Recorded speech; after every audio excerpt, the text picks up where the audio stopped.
Hey, welcome to the StoryLab. This week we're talking about faith while we take a look at the story of God's most amazing gift to us.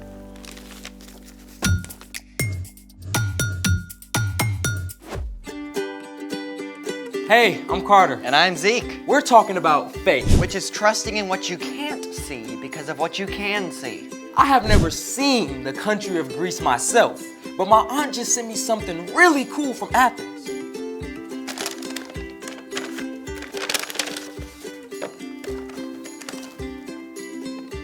Is that I know this. The Parthenon, part of the Acropolis, right? It sure is. Oh, let's take a closer look. Ready, set, move.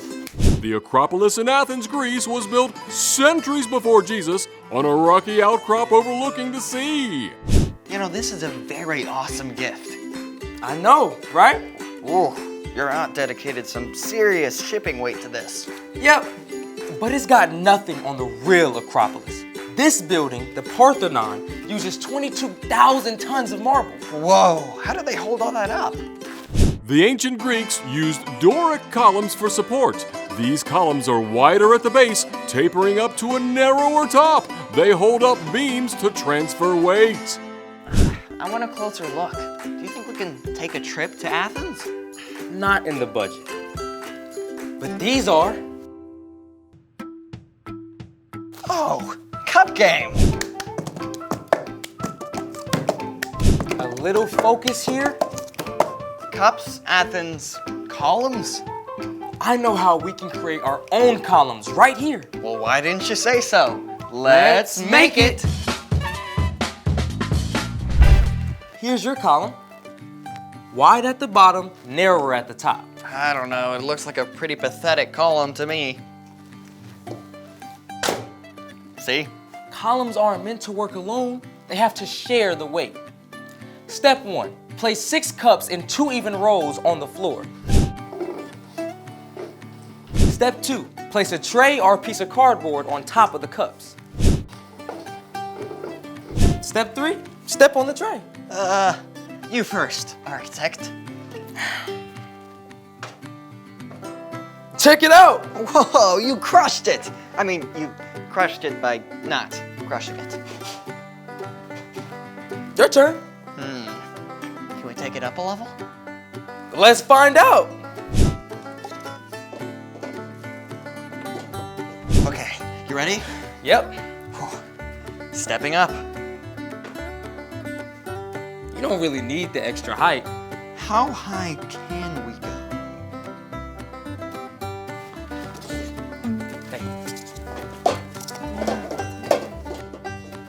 What do you think we need for this? Step ladder, definitely. Gotcha. Whew. You ready, Zeke? Go for it. Get behind me, please.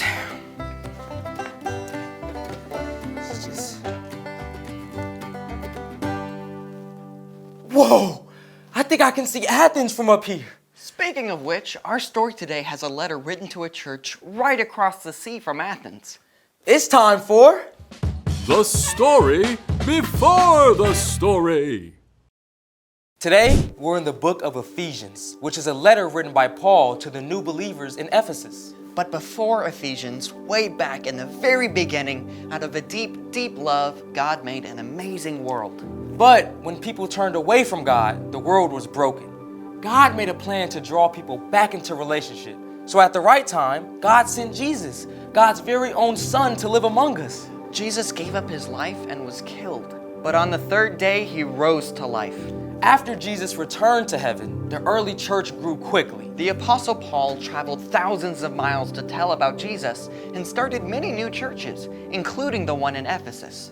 Which is where our story starts. Take it away. Hey everybody, call me Brian. So, just as the name says, Paul wrote the letter of Ephesians to the church in, you guessed it, Ephesus. Now at that time, Ephesus was one of the greatest seaports in the world. It had grown up on the Aegean Sea right at the mouth of the Cayster River. The city was at the hub of several major roads too. All of this meant that the people of Ephesus came from a wide variety of backgrounds and cultures, and the church in Ephesus reflected that. Jewish people and non-Jewish people, rich people and poor people, together. They were learning what it meant to follow Jesus. Now, Paul had twice been to Ephesus. The first time was just a short visit, but the second time, he stayed for more than 2 years. During this time, many people became believers and were baptized. Several years after his stay in Ephesus, Paul was arrested for preaching about Jesus and ended up imprisoned in Rome. But he didn't just sit around and let that time go to waste. The church at Ephesus was still on his heart. So, he wrote them a letter. I am sending this letter to you, God's holy people in Ephesus, because you belong to Christ Jesus. You are faithful. Through his letter, Paul wanted the believers to know that they were chosen by God through the work of Christ and adopted as sons and daughters. In chapter 2, Paul writes, God's grace has saved you because of your faith in Christ. Your salvation doesn't come from anything you do, it's God's gift. It is not based on anything you have done. No one can brag about earning it. Okay, there is so much packed into these 2 verses. So let's start with the word grace. Now, we hear that tossed around a lot. You might have a grace period before getting fined on your overdue library book. Or maybe your dance teacher wants you to move with grace. Maybe your family says grace before a meal. But this grace, the kind of grace Paul writes about, means simply unmerited favor. Grace is getting something you don't deserve, something you didn't earn. You have nothing to do with it, except that someone chose you. You might think of it this way. Let's say you're at a big state fair with all kinds of awesome rides and games, but you don't have any tickets. All you can do is walk around and watch. You're left out of the fun. Then, out of nowhere, someone who's leaving the fair offers you all of their remaining tickets. You didn't ask for these tickets. You didn't pay a penny. But now, those tickets are yours.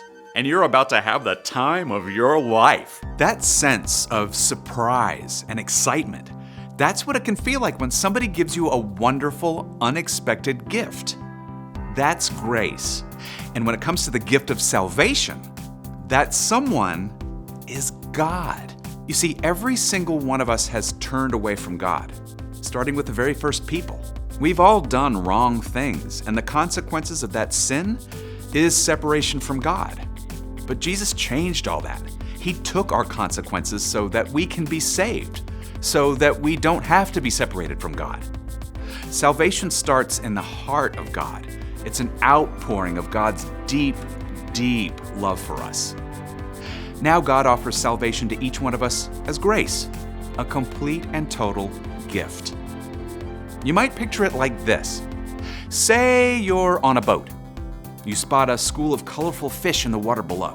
So you lean way over the rail to see, so far over that you lose your balance and fall in. You can't swim well, and you're desperate to keep your head above water. You gasp for air, but just as you think you can't hold on any longer, the captain tosses out a life ring. Whew! Now you got something to hold on to. You're gonna make it, even though you didn't do a thing to deserve it or earn it. Your only job is to grab that life ring and hold on tight. Now it's tempting to think that there's something we can do to make us more deserving of God's gift, like going to church, praying a lot, doing good stuff. And yeah, those are all really great things, but not one of them will help you earn life with God forever. We need God to do a work in our hearts. God gives us the grace to believe in who Jesus is and what He did for us. And only then are we able to put our faith in Jesus and choose to follow Him. It's an incredible gift, one worth hearing again. God's grace has saved you because of your faith in Christ. Your salvation doesn't come from anything you do. It is God's gift. It is not based on anything you have done. No one can brag about earning it. The most awesome thing is that God offers this amazing gift to everyone. It doesn't matter where you're from, how you speak, what you look like, what you've done. God's grace is for you. Jesus is for you. Salvation is for you. So, is that the end? Well, it's really more of a wide open door than an ending. You know, I've heard these verses before, and it's really easy to just brush right past them. But if you actually stop and think about them, it's just, wow. It's truly amazing. So, what's our part in the story? Salvation is a wide open invitation to step into God's story. God made each of us in God's very own image to play a unique part in this epic adventure.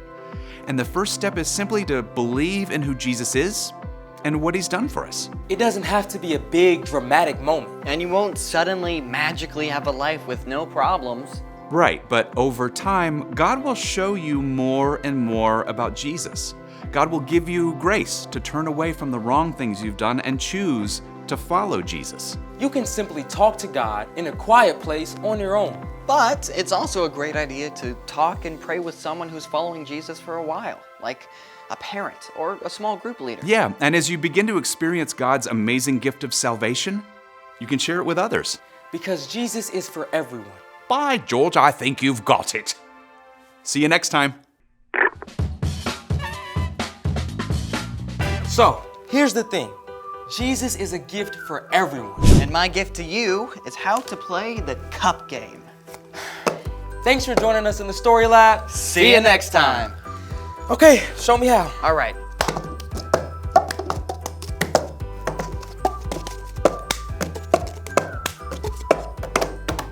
Simple. Perfect.